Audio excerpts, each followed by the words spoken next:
बिस्मिल्लाहिर्रहमानिर्रहीम, अस्सलाम वालेकुम जी। उठा पाकिस्तान नुसरत हारिस के साथ आपको खुशामदीद कहते हैं और उम्मीद करते हैं कि आप सब बखैरियत होंगे। ये दिन का आगाज़, ये हफ़्ते का आगाज़ जो हुआ है, ये हम सब के लिए बेहतरीन साबित होगा। शाबान का महीना है, रमज़ान की आमद है, सातें मुख्तलिफ हो जाती हैं, एक पूरा माहौल मुख्तलिफ हो जाता है। और रमज़ान के हवाले से, और बल्कि पिछले दिनों जब हम बाहर निकले ऐसे घर वालों के साथ, तो ऐसे लगा कि जैसे रमज़ान की ही कोई दिन शुरू हो गए, क्योंकि लोगों का उसी तरह से बाहर हुजूम नज़र आ रहा था। और एक जो रमज़ान के महीने में एक फीलिंग होती है ना, या एक माहौल होता है, तो बस रमज़ान की आमद है। और ऑब्वियसली GTV पे भी आप इस हवाले से मुख्तलिफ और मुनफरिद प्रोग्राम्स देखेंगे, ट्रांसमिशंस देखेंगे। आज के प्रोग्राम में भी मुख्तलिफ और मुनफरिद चीज़ें हम आपको दिखाना चाहते हैं। सबसे पहले तो जी क्योंकि हम अल्लाह ताला ने इंसान को ऐसे बनाया है कि हमें खूबसूरती अच्छी लगती है, खूबसूरती पसंद आती है, एस्थेटिक्स इंसान के अंदर हैं। सो ये खूबसूरत सी एक मस्जिद है जो हम आपको दिखाने जा रहे हैं। 200 साल पुरानी है और मुसलमानों की एक बैकग्राउंड, एक हिस्ट्री, जो मुगलिया दौर है, जो हमारा आर्ट एंड आर्किटेक्चर है, उस हवाले से एक बहुत बेहतरीन मॉन्यूमेंट है जो इस्लामाबाद के एक नवाही इलाके में है। ये हम आपको दिखाते हैं, उसके बाद वापस आते हैं। आज के प्रोग्राम में काफ़ी सारे टॉपिक्स और काफ़ी सारे मेहमान और मुख्तलिफ वेरीड डिस्कशंस हैं जो हम आपसे शेयर करेंगे।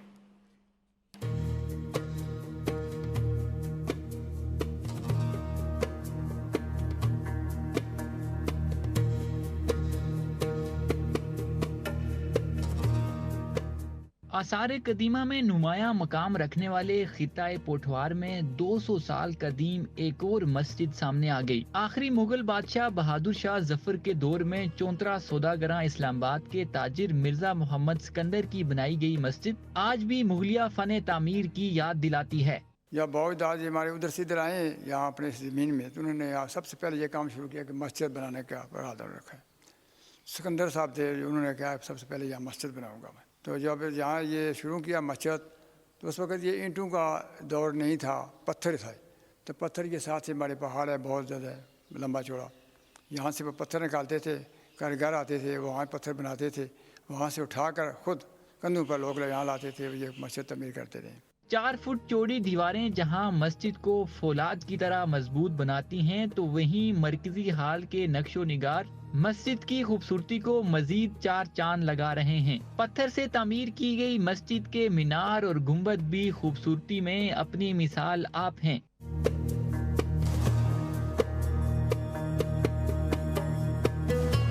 दूसरी जानिब इलाका मकीन महकमा आसार कदीमा की गफलत का शिकवा करते भी दिखाई दिए। इसका जो बैरूनी हिस्सा है वो चूँकि बोसीदा हो गया था, इसको रिपेयर कराया गया है अपनी मदद आपके तहत। किसी बंदे ने, ये जो हुकूमत की तरफ से जो महकमा है आसार कदीमा, उन्होंने कभी इधर इस तरफ रुख नहीं किया है कि चलो हम ये देखें, इतनी बड़ी कदीम मस्जिद है, इतनी बड़ी कदीम इमारत है, ये पुरानी है और इसको हाईलाइट करें। मुनफरिद फन तामीर का नमूना ये मस्जिद आज भी देखने वालों को दंग कर देती है। चौंतरा सौदागरा में 200 साल कबल बनाई गई ये मस्जिद आज भी मुगलिया दौर का तामीराती शाकार समझी जाती है। कैमरामैन रिजवान अली के साथ Saleh Abbasi, GTV news, Islamabad.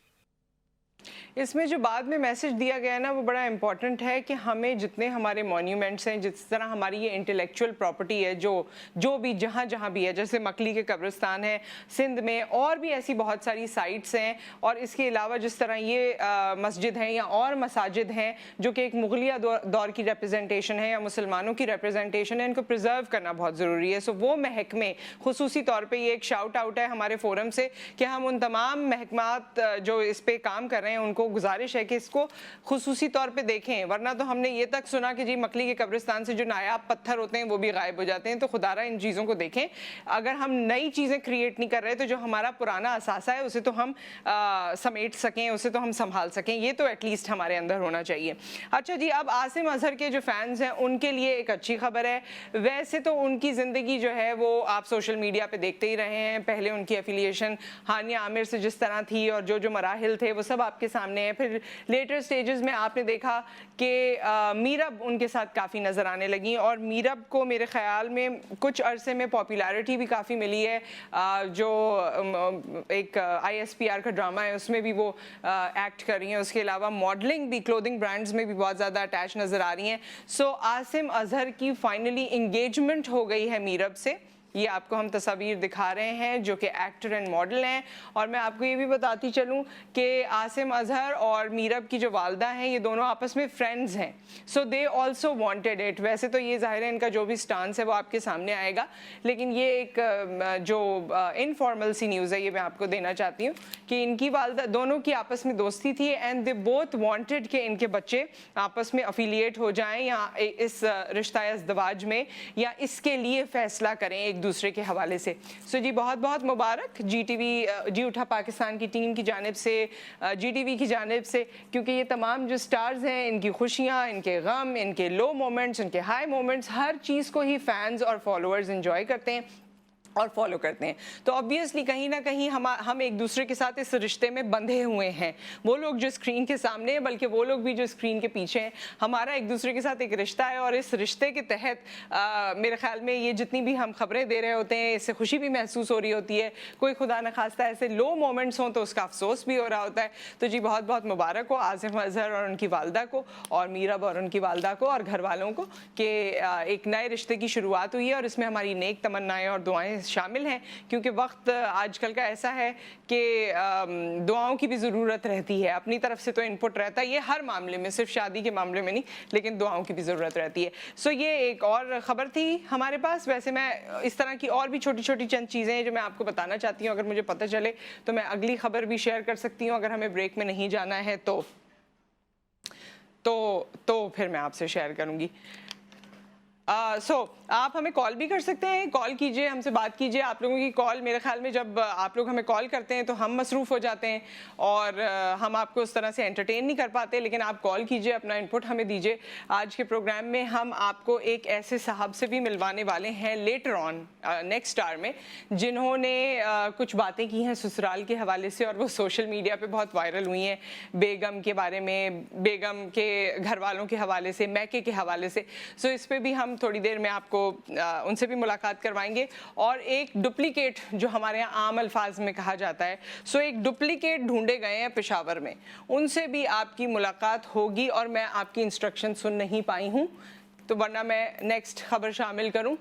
Okay so we have a break right now, और ब्रेक के बाद वापस आते हैं तो कुछ और ख़बरें हैं जो मैं आपसे शेयर करूँगी। Stay with us.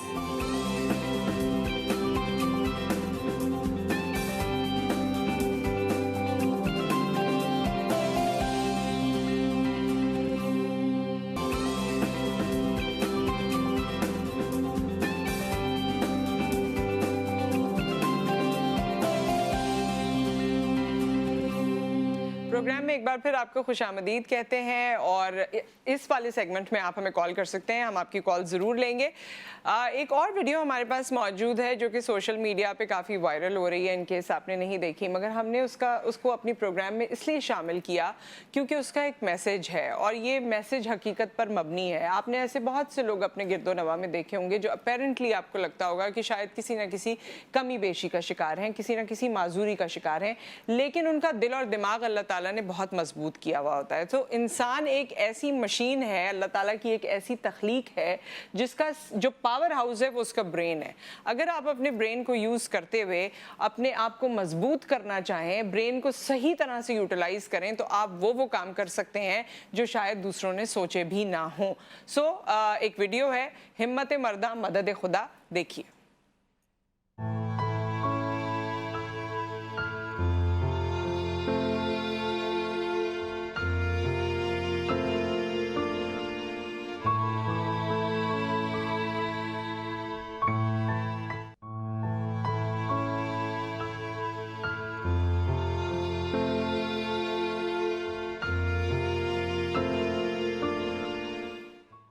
सो ये आपने देखा, इस तरह की और बहुत सारी एग्जांपल्स हैं। आप देखते होंगे ऐसे लोग जो आपको मसाजिद में नज़र आते हैं, नमाज़ पढ़ने आते हैं, बाकायदा 5 वक्त बाजमात नमाज़ पढ़ते हैं, लेकिन उनमें कोई ना कोई माजूरी होती है। कभी कभी आप हैरत ज़दा भी रह जाते हैं कि हाथ पैर सलामत वाले लोग उस तरह से अल्लाह ताला के सामने बाजमात नहीं खड़े होते हैं। और बहुत सारी एग्जाम्पल्स इस तरह की हैं, खुददारी की एग्जाम्पल्स हैं। सो ये एक ब्यूटीफुल एग्जाम्पल थी। अच्छा, एक और चीज़ है जो मैं आपसे शेयर करना चाहती हूँ, क्योंकि वक्त के साथ साथ एक ज़माना वो था कि हमें कहने की ज़रूरत नहीं होती थी, सब में एम्पैथी होती थी कि अगर मेरी एक सिचुएशन है तो वो आपको समझ आ रही है या आप समझ सकते हैं कि जी ये इस सिचुएशन में है।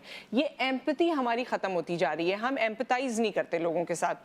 और आपने देखा होगा कि जब फ्लाइट्स में लोग जाते हैं, ट्रैवल करते हैं बाय एयर, तो प्लेन में अगर रात का सफ़र है और वो घंटों पर मुहित ऑब्वियसली होता है, यूजुअली इंटरनेशनल फ़्लाइट्स में या वैसे, और आपके साथ छोटा बच्चा है तो लोग बहुत परेशान होते हैं कि जी रो रहा है, हमें डिस्टर्बेंस हो रही है, परेशानी हो रही है। सो इसकी एक वीडियो, इसकी एक पिक्चर हमारे पास मौजूद है, वो हम आपको पिक्चर भी दिखाते हैं कि एक छोटा सा बच्चा 10 घंटे की उसकी फ़्लाइट थी, वो अपनी वालदा के साथ और अपनी ग्रैंड मदर के साथ ट्रैवल कर रहा था, 4 मंथ्स का बेबी। सो उसकी माँ ने कोई 200 पैसेंजर्स की वो फ्लाइट थी, ये हम आपको दिखा रहे हैं, इसमें गुडी बैग्स तकसीम किए। अच्छा, उस गुडी बैग में क्या था? उसमें एयर प्लग थे कि बच्चा रोए तो आप कानों में एयर प्लग लगा लें। उसमें एक बहुत क्यूट सा नोट भी था। अच्छा, ये मैं आपको पढ़ देती हूँ। Mother distributed more than 200 passengers on the plane. Plastic bag में उन्होंने ये चीज़ें डाली थी जिसमें कैंडी थी, च्युइंगम थी, एयर प्लग्स थे और उसमें एक अपॉलजी नोट था। अच्छा, मैं इसको उर्दू में आपको सुनाती हूँ। उसमें मैसेज ये था कि हेलो, मेरा नाम जैन वू है, मैं 4 महीने का हूँ और आज मैं अमेरिका ट्रैवल कर रहा हूँ अपनी माँ और नानी के साथ। सो मैं थोड़ा नर्वस हूँ, मैं थोड़ा डरा हुआ हूँ इस वजह से, क्योंकि ये मेरी पहली फ़्लाइट है। ये मेरे लिए बहुत नॉर्मल है कि अगर मैं रोना शुरू कर दूँ और मैं थोड़ा सा इस फ़्लाइट में डिस्टर्बेंस क्रिएट कर दूँ। सो मैं काम रहने की, मुतमईन रहने की, खामोश रहने की कोशिश करूँगा, लेकिन मैं उसके लिए प्रॉमिस नहीं करता। ये 4 महीने के बच्चे की तरफ से एक अपॉलजी नोट था और उन्होंने कहा कि उसमें ये भी लिखा था आखिरी लाइन में कि जो इसमें एयर प्लग्स दिए गए, अगर आप मेरी वजह से डिस्टर्ब हो तो काइंडली उनको यूज़ कर लें। ये क्यूटेस्ट जेस्चर है एंड ऑब्वियसली वो लोग जो अफोर्ड कर सकते हैं उन्होंने तो ये कर लिया। लेकिन जब भी कोई भी अपने छोटे बच्चे के साथ ट्रैवल करे तो आप कोशिश किया करें, अगर आप भी उस प्लेन में हैं, कि माँ बाप को किसी वजह से शर्मिंदगी ना हो। अक्सर मैंने देखा है कि माँ बाप शर्मिंदा होने लग जाते हैं, एम्बैरस होते हैं कि लोग डिस्टर्ब हो रहे हैं, लोग भी ऐसा मुंह बनाते हैं, लोग भी मुड़ मुड़ के ऐसे एक्सप्रेशंस देते हैं जैसे बहुत कोई गलत चीज़ हो गई। इवन थोड़ा बच्चा बड़ा भी है, टॉडलर भी है, तो मैंने देखा है जैसे छोटे बच्चों की आदत होती है सीट के पीछे जी पाँव मार रहे हैं, कभी कुछ कर रहे हैं, कभी बेचैन हो रहे हैं, कभी रो रहे हैं, कभी चीख रहे हैं। सो वो माँ बाप बड़े एम्बैरस हो रहे होते हैं, लेकिन इतना बच्चे को आप कंट्रोल उस तरह नहीं कर पाते और फिर इतने मजमे में और कंट्रोल नहीं कर पाते। शायद अकेले में तो आप उसको हाथ की सफाई कर लें या कुछ और काम कर लें उसके साथ, लेकिन लोगों के सामने नहीं हो पाता। तो एम्पैथी बहुत ज़रूरी है। थोड़ा सा अगर हम ह्यूमन एंगल लेके माँ बाप को कंफर्ट कर दिया करें तो ये बड़ी अच्छी चीज़ हो जाएगी। कॉल आप हमें कर सकते हैं, नंबर स्क्रीन पे मौजूद है। कॉलर हमारे साथ हैं। और बस एक टिप जल्दी से बता दूं, अब तो लोगों को पता है कि अगर छोटा बच्चा आपके साथ ट्रैवल कर रहा है तो एयर प्रेशर की वजह से कानों में दर्द हो जाता है, तो उसके लिए कुछ प्लग्स या कॉटन या इस तरह की चीज़ें मिलती हैं जो आप यूज़ किया करें, वरना छोटे बच्चे को जब ट्रैवल कराते हैं तो वो रोते बहुत हैं। उसकी रीज़न ये है कि उनके कान में दर्द हो रहा होता है। So we have a caller. अस्सलाम वालेकुम। हेलो, अस्सलाम वालेकुम। जी वालेकुम अस्सलाम। नुसार साहबा, good morning. Good morning. Sarfaraz बात कर रहा हूँ लाहौर से। जी जी, कैसे हैं आप? ठीक हैं जी बिल्कुल हैप्पी। आप हैप्पी? जी मैं तो हैप्पी होती हूँ अल्हम्दुलिल्लाह, कोशिश करती हूँ हैप्पी रहूँ। वैसे आप हैप्पी जो आपने बोला, तो आप ये हैप्पी रहने के लिए क्या चीज़ करते हैं अपनी लाइफ में? हैप्पी रहने के लिए बस यही है, थोड़ा सा एंटरटेन, थोड़ा सा अपने आप को एक्टिव और खुशहाल रखना, बस यही होता है। और मैं सबसे पहले आपको गुड मॉर्निंग, आपका फाइन हूँ। इतने टाइम से आपने GTV ज्वाइन किया, जब से उस टाइम से मैं कॉल कर रहा हूँ, आप मेरी कॉल पिक भी नहीं कर रहे आपके स्टूडियो वाले। एक्चुअली हम लोग मुख्तलिफ चीज़ें आप तक पहुंचा रहे होते हैं और उस मसरूफियत में कभी कभी आपकी कॉल रह जाती है, तो वो कोई मसला नहीं है। इसीलिए हमने खास ऐलान किया सरफराज साहब कि आपने कॉल करनी है तो बिल्कुल कर लीजिए, हम आपसे बात करेंगे। अच्छा, तो मैं आपको सबसे पहले ये कहना चाहता हूँ, शायर मशरिक कहते हैं कि दोस्त तेरे हैं, ये यहाँ चीज है क्या, लहू व कलम तेरे हैं। हम्म। तो बात यह है कि आप सब माशाल्लाह सुपर है आपका शो और लवली। तो Thank you. बस में क्या डिस्कस हो रहा है थोड़ा सा कोई हमें पता अच्छा, चले। ये इसके लिए आप टीवी देखिए दोबारा, क्योंकि हम तो आपको मुख्तलिफ खबरें इस वक्त दे रहे हैं। Thank you so much Sarfaraz साहब, आपने कॉल की। सो हमारे शो का फॉर्मेट फॉर एवरीबडी जो अभी ट्यून इन कर रहा है कि हम चाहते हैं कि मुख्तलिफ खबरें हम आपको शुरू में दें, वो खबरें जो शायद खबरनामे में उस तरह आप नहीं देख पाते, लेकिन वो हमारी ज़िंदगियों का और हमारे माशरे का एक ख़ास हिस्सा है। सो वो हम करते हैं और उसके साथ साथ मुख्तलिफ मेहमानों से आपको मिलवाते हैं। अभी ब्रेक के बाद हम आपको एक ऐसे मेहमान से मिलवाएंगे कि आप हैरान हो जाएंगे, लेकिन उससे पहले एक कॉलर हैं। अस्सलाम वालेकुम। वालेकुम सलाम, गुड मॉर्निंग नुसरत, कैसी हैं आप? जी मैं ठीक ठाक हूँ। याया साहब आप कैसे हैं? Good morning. अल्हम्दुलिल्लाह। तो मेरा पहला चैनल ही 9 बजे GTV होता है। अरे वाह। तो क्योंकि पता है आपका बड़ी एफिलिएशन है मेरी, बड़ी पुरानी आपके साथ एक प्रोग्राम के हवाले से। देखिए नुसरत, एक तो मुझे 2-3 सजेशन देनी है आपको। जी जी जरूर। एक तो ये है कि आप जो आपका प्रोमो आता है ना, उसका म्यूजिक जरा चेंज कर दें, थोड़ा सा उसको वाइब्रेंट कर दें। अच्छा, दूसरा एक मुझे ये कहना है कि जैसे आप एक प्रोग्राम PTV पे करती थी ना, जिस तरह जो एक नशिस्त होती थी, जिसके अंदर बहुत सारे हुमा बकाई साहिबा और ये वो नशिस्त भी हुआ करेगी याया साहब, वो नशिस्त। जी जी आप कंप्लीट कर लीजिए। मैं वो नशिस्त चाहता हूँ वो हो उसमें। और एक और आपकी कोई भी जो फैन है मिसेस सूफी, अगर वो सुन रही है तो मैं चाहता हूँ कि वो भी फोन करें, क्योंकि जैसे हम उनसे बड़ा आपका राब्ता रहा है और फोन करती रहती है, बहुत अच्छी गुफ्तगू करती है। दूसरी मैं ये बात करना चाहूंगा नुसरत के, देखें हमें चाहिए कि बहुत सारी चीजें हम लोग नेगेटिव अपने मुल्क के बारे में, अपने शहर के बारे में करते रहते हैं, तो जो पॉजिटिव चीजें उसको भी उजागर करना चाहिए, जैसे आप जी वो ही हमने कोशिश की है अपने इस प्रोग्राम में भी। तो बस ये मेरी यही 2-3 बातें थी। आप सुबह का वक्त है, आप प्रोग्राम कीजिए, हम एंजॉय करेंगे। Thank you. जरूर जरूर, थैंक यू सो मच। आज वैसे हमने कॉलर्स के लिए कोई टॉपिक नहीं रखा, टॉपिक भी रखेंगे। और जो बात आपने याया साहब कही कि एक नशिस्त करंट अफेयर्स वाली जो है वो हमारे प्रोग्राम का अब हिस्सा होती है, लेकिन मुख्तलिफ अंदाज में, क्योंकि वक्त तब्दील हो गया है और वक्त के साथ साथ व्यूवर्स भी तब्दील हो गए हैं और छोटी खबर, क्रिस्प खबर जल्दी हजम हो जाती है। लेकिन वो नशिस्त हम ज़रूर रखेंगे जो आप चाहते हैं कि मुख्तलिफ एनालिस्ट को बुलाया जाए और आप मुल्की और गैर मुल्की मसाइल पर बात करें, तो वो ज़रूर हम करेंगे। एक ब्रेक है, ब्रेक के बाद हम आपको एक बड़ी ज़बरदस्त शख्सियत से मिलवा रहे हैं, all the way from Peshawar, वो हमारे साथ कनेक्ट होंगे। सो ब्रेक के बाद मिलते हैं।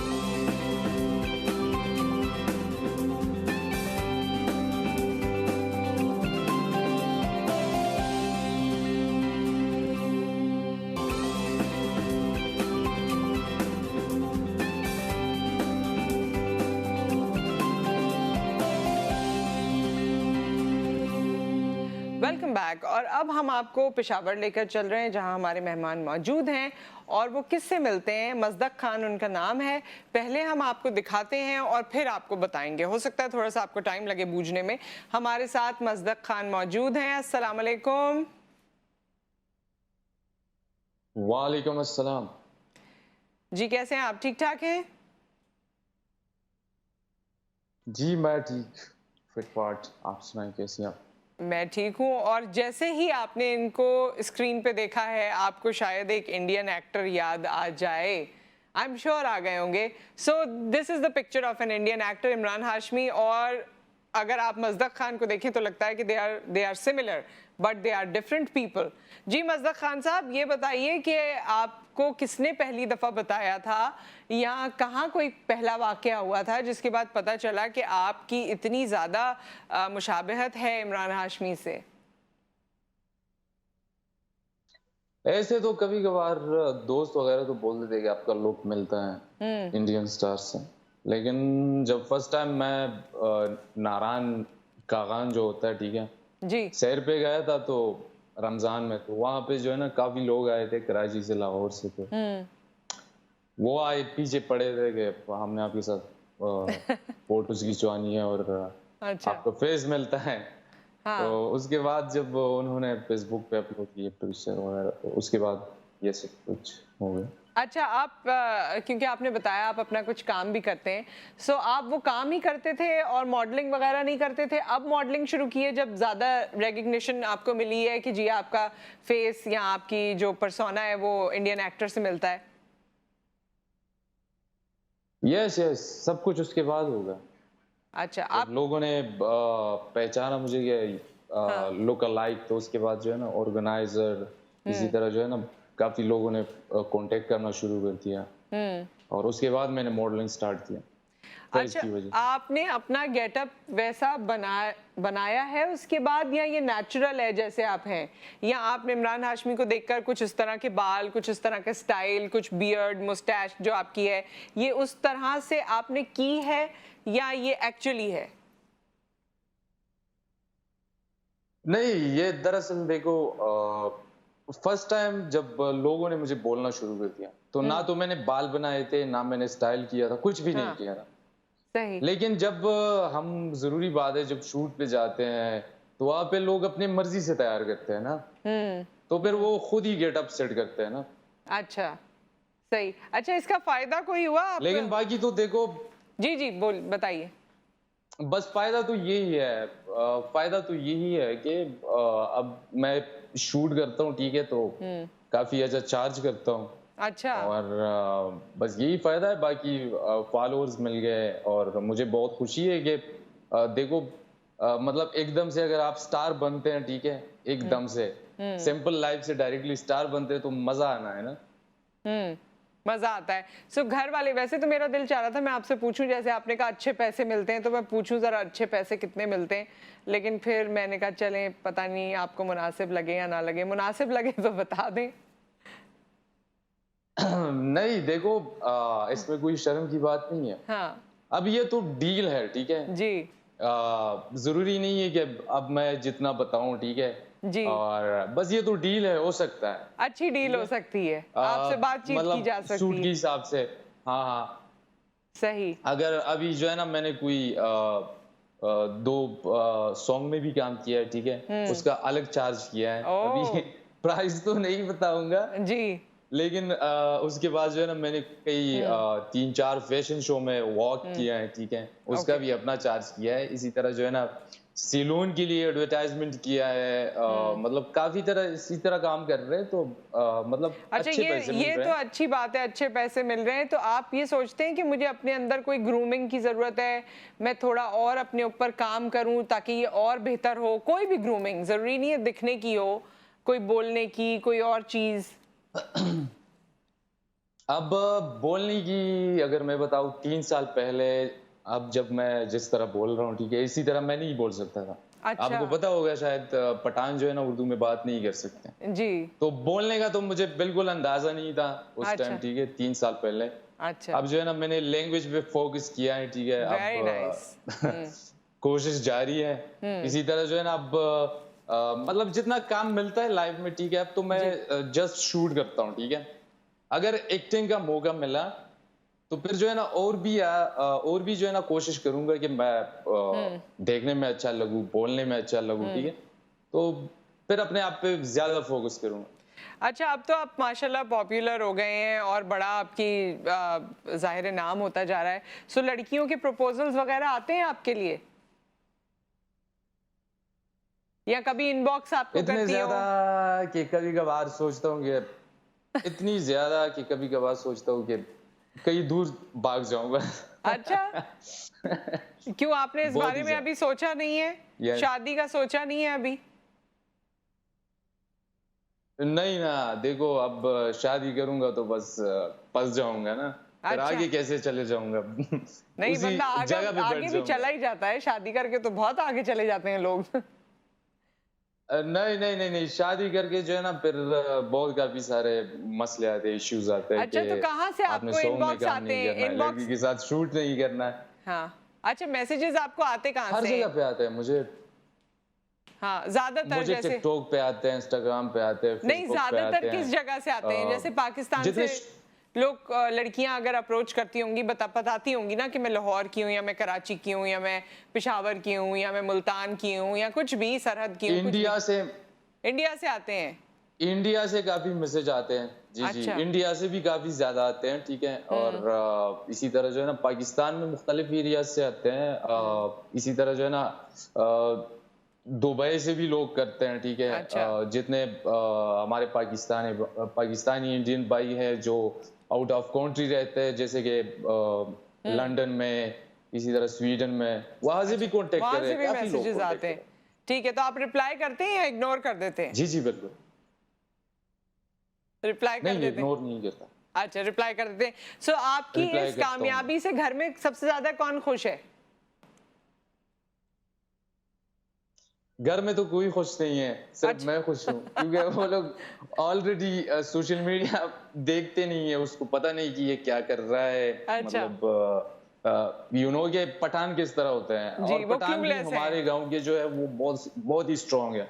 अच्छा, तो वो उनको बहुत ही समझ ही strong नहीं है। आती कि ये क्या हो रहा है। हाँ हाँ ठीक है, ठीक है, बहुत बहुत शुक्रिया हाँ, आपका उसको बिल्कुल समझ नहीं है। मज़्ज़क खान, आपने वक्त निकाला, बहुत शुक्रिया। हमारी वेल विशेस आपके साथ हैं और आप तरक्की कीजिए, अपने ऊपर काम कीजिए, मज़ीद बेहतर हो जाइए। एक ब्रेक लेते हैं, ब्रेक के बाद हम वापस आते हैं। देखिए, किस्मत का पहिया है, जहाँ किस्मत चमक जाए ये तो अल्लाह ताला को पता है, और किस्मत जब चमकती है तो क्या क्या हो जाता है, जैसे आपने मज़्ज़क खान को देखा।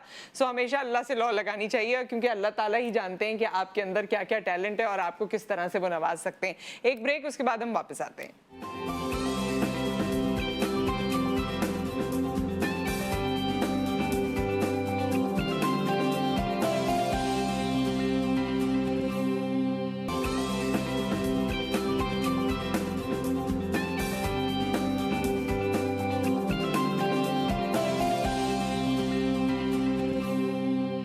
Welcome back. और अब हम आपकी मुलाकात करवाएंगे एहसन रमज़ान से, जो SBSF वर्ल्ड स्नूकर चैम्पियन है। इनके हवाले से पहले पैकेज देखते हैं और फिर इनसे आपकी हम मुलाकात करवाएंगे।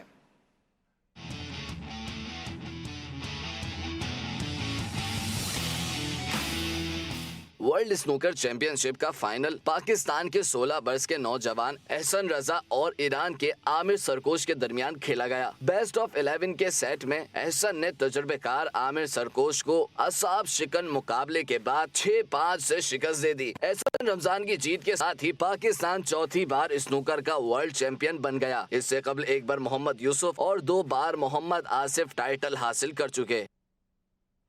पाकिस्तान में क्रिकेट के अलावा भी दूसरे स्पोर्ट्स हैं और लोग उसे परसू कर रहे हैं, चाहे सूरत हाल कैसी भी है। अपनी मेहनत से अपनी मदद आपके तहत कोशिश कर रहे हैं और इसमें मुख्तलिफ एसोसिएशन हैं, वो भी साथ देती हैं। हमारे साथ एहसन इस वक्त मौजूद हैं। अस्सलाम वालेकुम एंड वेलकम। जी वालेकुम सलाम। मैं आपका शुक्रिया अदा करता हूँ कि GTV ने मुझे इनवाइट किया। जी, जब एहसन आपने फाइनल जीता, क्या फीलिंग थी उस वक्त? बहुत मुबारक हो बल्कि आपको, और हमें अपनी फीलिंग के बारे में भी बताइए। जी, ये मेरे लिए बहुत एक अच्छी फीलिंग थी और मैं इस फीलिंग को अल्लाह ताला की नेमत समझता हूँ, क्योंकि ये मेरे वालिदैन का ख्वाब था और मेरा भी ख्वाब था। और मैं अल्लाह ताला का शुक्र अदा करता हूँ कि मैं अल्लाह ताला ने मुझे इस इज़्ज़त से नवाजा। जी माशाल्लाह। आपने जब करियर का आगाज़ किया तो हमें पता चला कि काफ़ी मुश्किलात का सामना था, और बल्कि उस दौरान आपके वालिद साहब की वफ़ात भी हो गई। क्या हालात थे और क्या मुश्किलात थी, अगर आप हमसे शेयर करें? बहुत ज़्यादा स्ट्रगल थी इसके पीछे, क्योंकि पहले वालिदा की डेथ होगी, फिर वालिद की जब डेथ हुई तो मुझे काफ़ी ज़्यादा मुश्किल का सामना करना पड़ा। तो लास्ट टाइम भी जब मैं नेशनल चैम्पियनशिप था तो वालिद साहब का इंतकाल हो गया, उसके बाद तो मुझे बहुत ज़्यादा स्ट्रगल करनी पड़ी। तो जब मैं last year junior national championship में मैंने क्वालिफाई किया था वर्ल्ड टूर के लिए, तो इंटरनेशनल के लिए 2 बार क्वालिफाई किया, लेकिन वो कैंसिल हो जाता था। तो मैं काफ़ी डिसहार्ट था इसकी वजह से कि मैंने जब भी क्वालिफाई किया तो कोविड की वजह से कैंसिल हो जाता है। लेकिन अल्लाह ताला कहते हैं कि इंसान मेहनत करे सिला मैं दूंगा। तो मेरी जो मेहनत थी वो अल्लाह ताला को पसंद आई, और इस साल भी मैंने सीनियर मेंस की नेशनल चैम्पियनशिप से इंटरनेशनल के लिए क्वालिफाई किया। तो वहाँ से ये मेरा फर्स्ट ओवर था, तो अल्लाह ताला ने मुझे फर्स्ट ओवर में इज़्ज़त से नवाज दिया।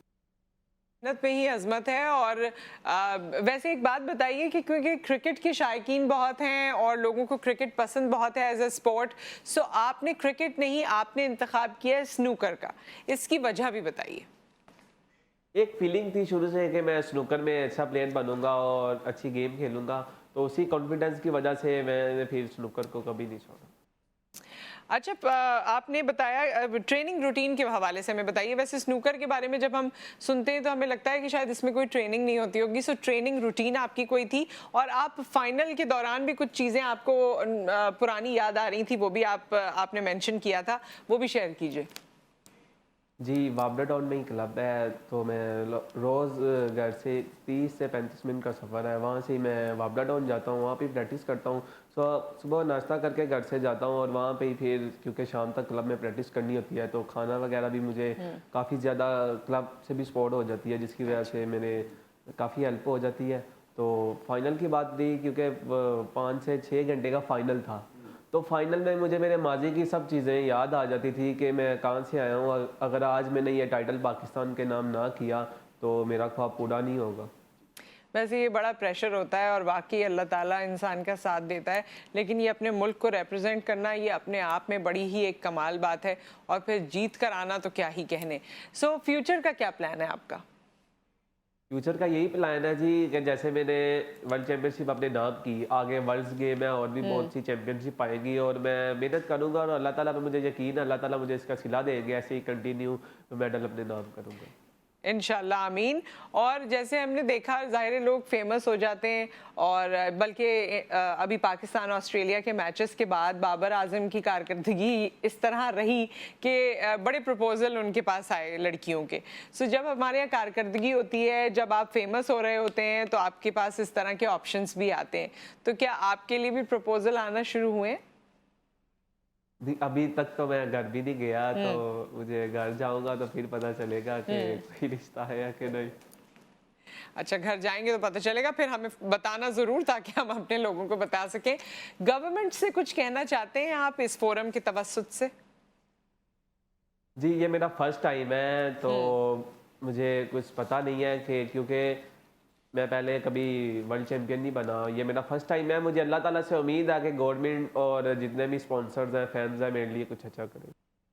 थैंक यू सो मच, बहुत बहुत शुक्रिया एहसन आपका। और हमारी ख्वाहिश भी यही है, दुआ भी यही है कि आप इसी तरह से अपने टाइटल को कंटिन्यू करें, आगे बढ़ें। और क्योंकि अपने मुल्क के लिए कोई टाइटल लेकर आना ये छोटी बात नहीं है। जो लोग इसके लिए मेहनत करते हैं, और जिस तरह उन्होंने बताया कि रोज़ाना में जाया करता था और 4-5 घंटे की ट्रेनिंग होती थी या प्रैक्टिस होती थी, सो ये सब चीज़ों पर अपना टाइम सर्व करना, अपनी एनर्जी लगाना, और बस एक इंटरनेशनल फोरम पर जाके आपको ज़ाहिर है वहाँ पर एक रिकग्निशन मिलती है, और आप बीइंग पाकिस्तानी जो है पूरी दुनिया में रोशन हो रहे होते हैं। तो ये एक बड़ी ही मुनफरिद फीलिंग है, और जो लोग ये कर पाते हैं वो पाकिस्तान के एम्बेसडर्स हैं, और उनको अल्लाह ताला ने कोई ख़ास जज्बा दिया है जिसके तहत वो हमारे मुल्क के लिए ये इज़्ज़त लेकर आते हैं। So all the best to all these people. ये फोरम आपका है। अगर कोई ऐसी चीज़ जो हमारी नज़रों से चूक गई है तो आप हमें बताइए, हम आपको अपने प्रोग्राम का हिस्सा बनाएंगे और बताएंगे कि आपने दुनिया में क्या कमाल किया है। एक ब्रेक आ गया, ब्रेक के बाद हम वापस आते हैं।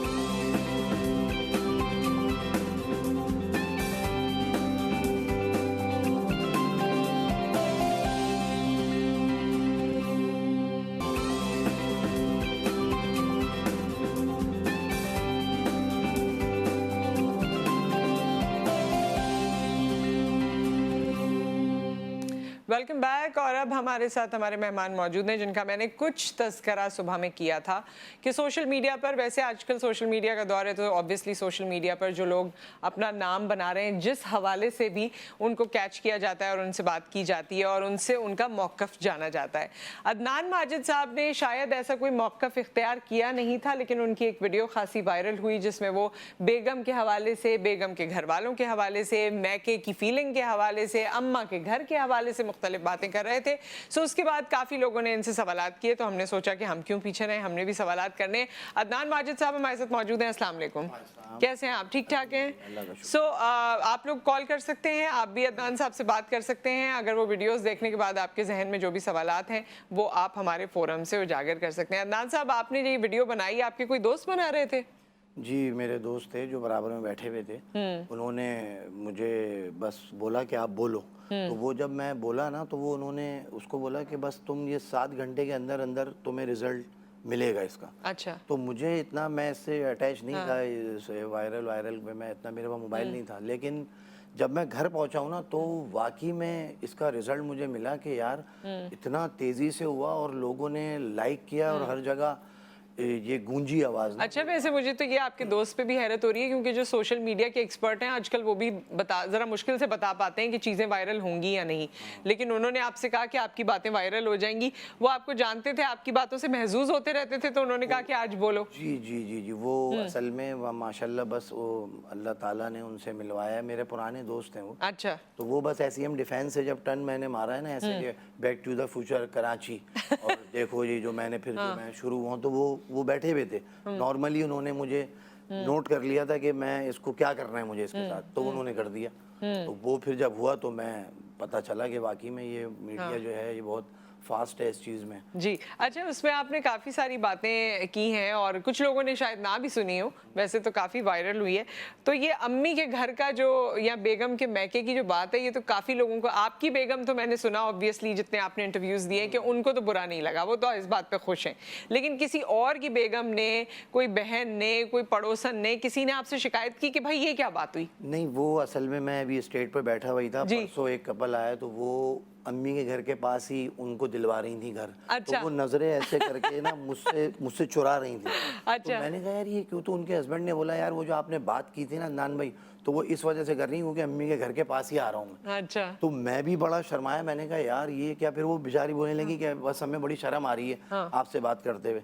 तो वो 80% है। तो लोग जो, अच्छा, ये क्या वजह, आपने ये भी तो एनालाइज किया होगा ना कि अम्मी के घर के पास क्यों, अम्मी के घर की हर चीज क्यों? क्योंकि लड़कियां बहुत कमजोर हो रही हैं ना आजकल। पहले की तो बड़ी माशाल्लाह तगड़ी होती थी, तो वो अम्मा कहती थी बस जा रही है तो फिर वापस तभी आएगी। अब जो जा रही होती हैं तो उनको इतना करीब रखा होता है कि छींक भी आ गई ना तो अम्मी को फोन होता है, अम्मी आज मुझे बड़ी वीकनेस हो रही है। तो वो चाहती हैं कि करीब में आ जाए, 2 मिनट में अम्मा इधर, 2 मिनट में बेटी उधर। तो वो इसलिए करीब लाती हैं। बच्चियां कमजोर हैं आजकल। कमजोर क्या, किस सेंस में कमजोर हैं आपके खुराक ख्याल? भी नहीं है, दूध सूंघती हैं, पीती नहीं है। वो पतीली गोली सूंघी और पीछे हट गई। पहले तो मग्गा भर के पी लेती थी, अब तो दूध नहीं पीती, कमजोर है। तो आपको क्या लगता है, इसका कोई अच्छा असर पड़ रहा है या गलत असर पड़ रहा है? क्योंकि जाहिर है, चले ठीक है, माँ बेटी का एक रिश्ता होता है और उसकी अपनी एक उल्फत है, लेकिन हर मामले में शादी के बाद अम्मी को कनेक्ट करना और अम्मी का हर मामले में इन्वॉल्व होना, आपको ये सही लगता है? नहीं, तो ये मैं इसी पे तो आवाज़ उठाई है कि ये मुनासिब नहीं है, क्योंकि इतना करीब होना और हर वक्त आना जाना करना, तो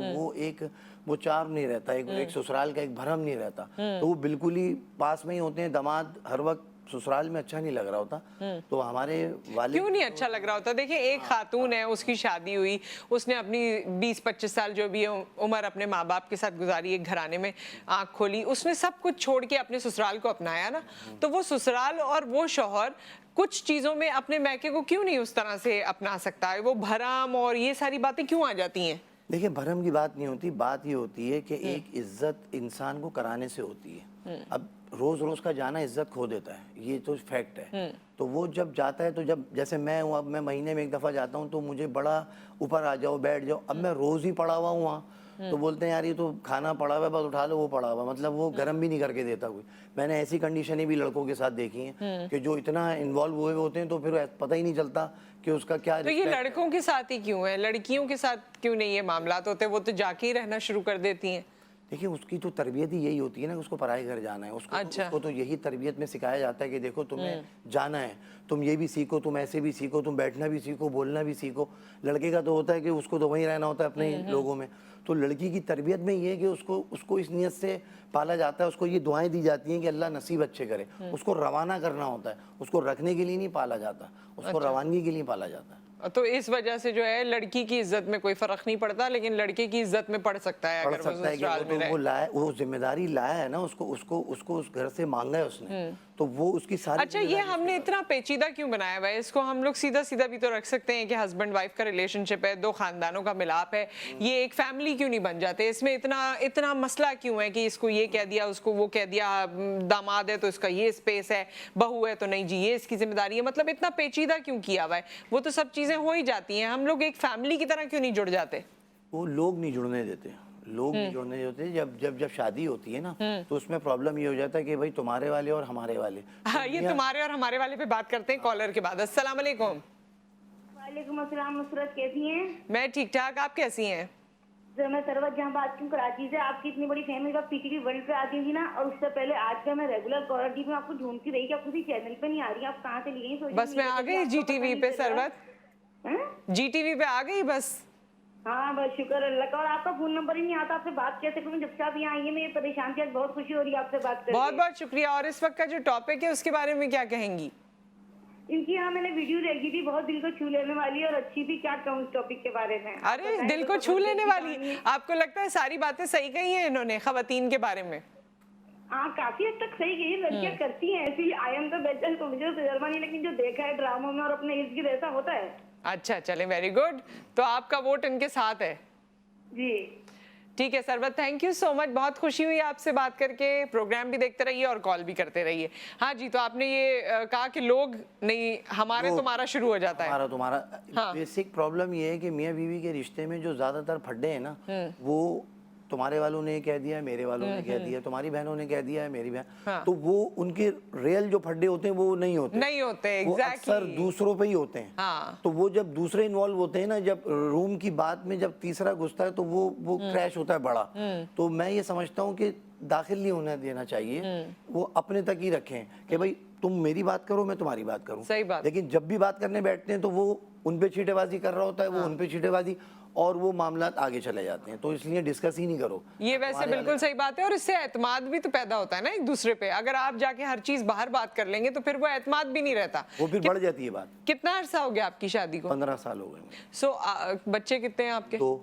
वो बेटा बेटी? एक बेटी है बड़ी और एक बेटा है। तो उनको भी आप कुछ तरबियत करते हैं इस हवाले से? माशाल्लाह बच्चे जब मुझे देखते हैं और जब मेरा स्टाइल देखते हैं तो वो मुझसे बहुत अटैच हैं। और सच की बुनियाद पे मैंने बच्चों को बोला कि बेटा सच ही बोलना हमेशा, क्योंकि सच में जीत है। शुरू में तो मुश्किल होती है लेकिन एंड में आपकी जीत है। झूठ में शुरू में मजा है और एंड में हार है। तो झूठ बोल के कभी भी आगे नहीं बढ़ना जिंदगी में।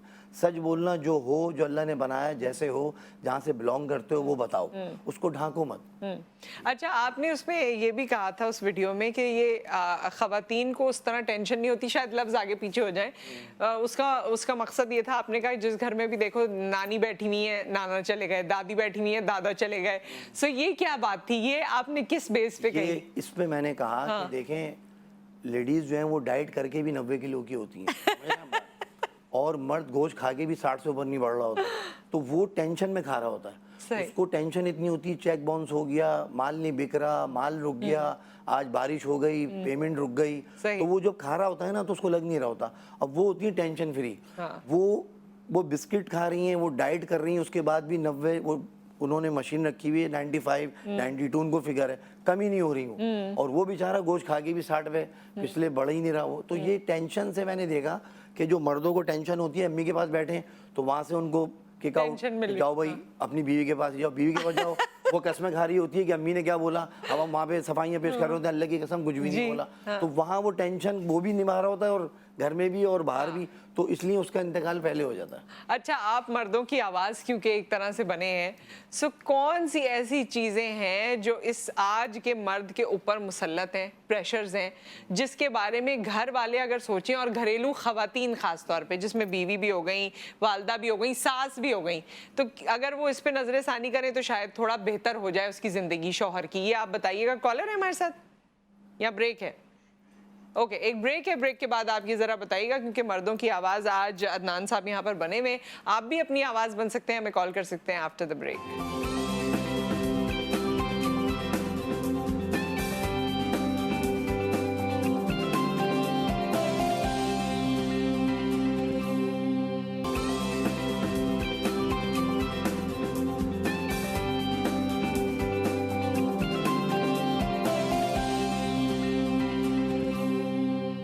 Welcome back. अदनान माजिद साहब हमारे साथ मौजूद हैं। आजकल सोशल मीडिया पे इनकी बातें काफ़ी ज़्यादा गर्दिश कर रही हैं, और ब्रेक पर भी मैं कुछ बातें इनसे कर रही थी, अब आपसे आपके सामने वो पूछ लेते हैं। एक तो ये कि आपने अपना चैनल भी बना लिया इस वीडियो के बाद, और वो किस नाम से? किंग बिकॉज के नाम से मैंने यूट्यूब चैनल बनाया है। किंग बिकॉज, ये बिकॉज क्यों? बिकॉज वो बस एक नाम मेरा था, एक जब मैं बिल्कुल नया मैट्रिक करके, वो बहुत जिंदा दिल मैं भी हूँ, पहले भी था, तो वो चेहरे पे ना एक मेरा दोस्त था, उसके दाने निकले हुए थे। अच्छा। तो वो जब मुझसे मिलने आया तो मैं अपनी मस्ती में मैंने बोला है तुम्हारे चेहरे पे बिकॉज निकले हुए। कह रहा ये कौन सा इंग्लिश का लफ्ज़ है? मैंने बोला ये हमने रखा है तुम्हारा नाम कि बिकॉज तुम्हारे चेहरे पे। तो वो जब भी मुझे गुजरता था तो मुझे बिकॉज कहता था। हाँ। तो फिर पूरे एरिया ने बिकॉज कहना शुरू कर दिया। सही। मैंने कहा बस सही है, अब जो फेमस रहे आप अपने इलाके में। जी अल्हम्दुलिल्लाह। अच्छा, अपनी बातों के हवाले से आप जिन लोगों में पले बड़े या आपके इर्द गिर्द के लोग थे उनमें आप फेमस ही थे, दुनिया ने आपको बाद में देख लिया है। जी जी। अच्छा, अब जो आपका चैनल बना है उस पे आप क्या बातें किया करेंगे?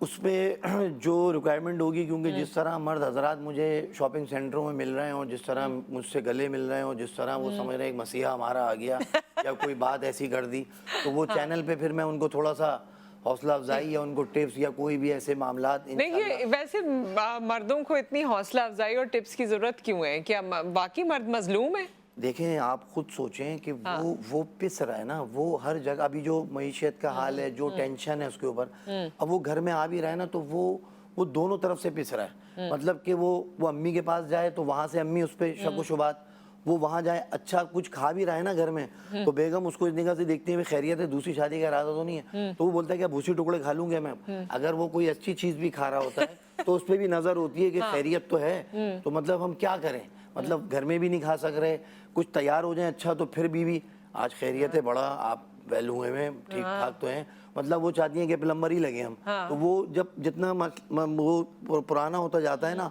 तो उस पर तरस आ रहा होता है, और जब वो खिलखिला के हंसता है ना, तो उस पर शक शुबा शुरू हो जाते हैं। तो वो दोनों तरफ से पिस रहा है कि तो वो क्या करें, ऐसा क्या करें बेगम, अम्मा और घरेलू जो खवातीन है घर में, क्या करें कि मर्दों की जिंदगी और मजलूमियत में कमी आए? वो ये करें कि जब वो आए ना ऑफिस से, तो उसको पानी का गिलास दें, उसको बैठने दें, पहले उसके शूज बच्चे उतार दें, एक कोई तकिया लाके दे, तो वो थोड़ा रिलैक्स होगा कि हाँ मैं अपने घर में आया हूँ और मेरी इज्जत है। आते के साथ ही उस पर ये ना हो कि आप लेट हो गए, हमें जाना था, यूं था, उसका एहसास करें। मतलब वो बहुत मुश्किल से घर पहुंचता है, तो ये चीज़ फिर उसके बाद वो जब अम्मी के पास बैठा होता है तो माओ से भी दरखास्त है कि उसको थोड़ा सॉफ्ट कॉर्नर दें, वो आपका बेटा, ये नहीं कि वो जाओ बस अपने उधर ही जाओ। अब ये नहीं है कि वो शौहर ही है, वो बेटा तो आपका है ना, उसको थोड़ा उसको अटैचमेंट देने, वरना वो ये समझती है कि बस ये वहीं का हो गया, वो वहां जाके बैठता है तो वो समझती है कि वो वहीं का हो गया। वैसे क्या वाकई बेटे वहीं के हो जाते हैं, बीवियों की हो जाते हैं, जो माओं को हमेशा एक कंप्लेन रहती है? वो ये बात थोड़ी है जो आजकल मैं देख रहा हूँ कि ये वाकई में जो बीवियां हैं वो थोड़ा सा इतना उसको डरा देती हैं कि आप बैठे हुए बात क्या कर रहे थे, तो वो भटकता भी नहीं है फिर अम्मा के पास। वो बोलता है भाई कट लो, अगर बीवी ने देख लिया ना तो मेरी शामत नहीं है, क्योंकि मैं जब जाऊंगा तो उसका पहला सवाल ये होगा कि आप बैठ गए, आपको कसम है मेरी, आप बात क्या कर रहे थे। अब उसको बताओ कि बात क्या हो रही थी, समझ रही कोई साजिश हो रही थी, माँ बेटे बैठे थे, कोई साजिश हो रही थी। तो क्यों, ये भी तो हस्बैंड बता सकता है ना, क्लैरिफाई कर सकता है कि भाई मेरी अम्मा है, मैं भी तो बात, तुम अपनी अम्मा से बातें नहीं करती? तो अम्मा वो बता सकता है, लेकिन वो कसम वसम जब दे देती है बच्चों की, तो बात वही आती है कि अम्मा भी तो कुछ उसके अंदर मिक्सिंग मारती है ना। अब वो सच बात थोड़ी बताएगा वहाँ, फिर अम्मा दिल से उतर जाएंगी। अम्मा भी तो दिल से उतरेंगी, क्योंकि अम्मा भी तो भेज रही थी ना उसको, कुछ ना कुछ कह रही थी, कुछ ना कुछ तो कह रही थी कि अपनी माँ क्या गई थी, तो क्या लेकर आई, तुम कहाँ गए थे, क्या दिलाया। तो ये चीजें होती हैं जो थोड़ा इनके तो बीच क्या करें? अच्छा, अम्मा थोड़ा ख्याल करें और बेगम जो है वो भी थोड़ा ख्याल करें, ख्याल करेंगे, शक ना करें इतना। देखिए शक जो है ना, ये शक नहीं जा रहा है, ये शक ऐसा है कि ये मर्द जहाँ कुछ तैयार हुआ और उस पे फौरन आप बड़ा मुस्कुरा के बात कर रहे थे, आप वहाँ क्या कर रहे थे, आप यहाँ क्या कर रहे थे। अरे अच्छा, ये जो एक आम नोशन है कि आदमी को दूसरी शादी करने का शौक है, यूजुअली लोग कहते हैं ना, मजाक में भी कहते हैं अरे सबको शौक होता है वो, क्या वाकई आदमी को दूसरी शादी का शौक होता है? बताऊं क्यों? क्योंकि देखें जब वो घर में आता है ना, तो बीवी को जब देखता है तो वो झबरन बनी घूम रही होती है, मतलब मेकअप वेकअप कुछ भी नहीं, कभी बर्तन धो रही है, कभी किचन में खड़ी है, कभी पसीने आ रहे हैं, तो वो देखता है तो उसको वही एक अट्रैक्शन नहीं होती। तो जब वो बाहर जाने का बोलता है तो बेगम फौरन लिपस्टिक भी लग गई और मामलात हो गए। जब बाहर निकल रहा होता है तो वो तैयार, घर में जब आता है तो वो चीज़ नहीं देखता जो ऑफिस में छोड़ के आ रहा होता है वो। तो उसको भी वही चीज़ चाहिए कि बेगमों को चाहिए जब वो घर आए तो वो तैयार होकर उसका इस्तकबाल करें और स्माइल फेस इस हो। पे बड़े आर्ग्यूमेंट किए लोगों ने, इस पे लोगों ने कहा भाई अगर हमें खाने भी बनाने, बच्चे भी देखने और भी चीज़ें करनी है और आपकी मर्जी के पकवान फिर होने चाहिए। लोगों की आजकल बड़ी फरमाइश होती है कि ये बनाया तो चटनी भी हो, तो सलाद भी होते, तो हम तो इसी तरह से हुलिया होगा हमारा। इस पे क्या कहेंगे? नहीं तो इस पे होलिया एक टाइम होता है, उसको आप उसको प्रॉपर तैयार मैनेज करें, आप पूरा उसको रख के दस्तरखान करके फिर आप अपने शोहर के लिए भी कुछ करें ना। देखें खाना हर चीज नहीं होती, लेकिन खाने पक भी तो नहीं रहे रात में। आप देखें कराची का ट्रेंड क्या है आप ये भी आपने बात की कराची में तो 80% बाहर का खाना है रात में। ये तो आप भूल जाएंगे, वो सलाद वलाद काट रही है, वो टाइम गया, वो अम्माएं गई अब। अब जो है वो बोलती है वो फोन पे आ रहे हो तो लेते हुए आना। तो बेचारा ऑफिस से वो लेता हुआ आ रहा होता है कि भाई मैं ले आया हो, खाओ, सो। और इतवार वाले दिन तो वो हलवा पूरी की लाइन में होता है, बगैर मुंह धोए खड़ा होता है ऐसे करके, भाई 50 रुपए का हलवा और 6 पूरियां कड़क कर दो और 2 जगह चने दे दो। वो 122वां नंबर 2-2:30 बजे तक हलवा पूरी बिकती है। हलवा पूरी वाला जब वो कढ़ाई में डालता है ना तो 2 मिनट बाद निकालता है, रबड़ की तरह बच्चों को खिला रही होती है, जहर है वो। बच्चों को आप खिला रहे हो इतवार वाले दिन, अगर स्कूल नहीं जाना तो इसका मतलब है नाश्ता नहीं बनेगा, आपको वही खिलाना है। इतने मर्द हजरात खड़े होते हैं, मुझे इतना अफसोस होता है धूप में, 2-2:30 बजे तक उनको भेजा जाता है कि आप ये चीज लेकर आए घर में, आज मैं कुछ नहीं बनाऊंगी, आज संडे तो फिर औरत की कब छुट्टी हो, उसको भी तो छुट्टी चाहिए ना। है ना, तो मैं वही तो कह रहा हूँ कि अगर आप सुबह देखें, बात ये है कि टाइम टेबल होता है, हर चीज का एक टाइम टेबल है। जैसे नमाज की छुट्टी नहीं है ना मरते दम तक मुसलमान की, इसी तरह औरत का भी एक जिम्मेदारी है कि उसको अल्लाह ने औलाद नवाजी, वो औलाद के लिए कुछ करे, उसको बनाए, वो उसकी आखिरत का जरिया है। वो अपने पे इतना गौर फिक्र कर रही है कि वो औलाद को ही नहीं देख रही नहीं, देखिए दोनों बातें आप ही की कॉन्ट्रडिक्ट कर रही हैं। एक तो ये कि वो अपने आप को इतना देख रही है, फिर आप कहते हैं कि वो कुछ तैयार ही नहीं हो रही है। सो एक तरफ औरत अपने, जब ये जमाना भी यही करता है कि अगर आप खातून अपने पे तवज्जो दे रही है, बेशक बच्चों पे भी तवज्जो दे रही है, तो लोग कहते हैं लो इसको तो अपनी ही पड़ी हुई है। नहीं तवज्जो दे रही है तो आप कहते हैं जबरन बने फिर रहे। जब बात यह है कि देखें हर चीज़ का एक टाइम होता है, जैसे शोहर का जाने का टाइम है, अब उन्होंने उसके लिए पूरा तैयारी की हुई होती है, नाश्ता कराया, आपका जाने का इतना टाइम है, वो उसको अलविदा कहती हैं।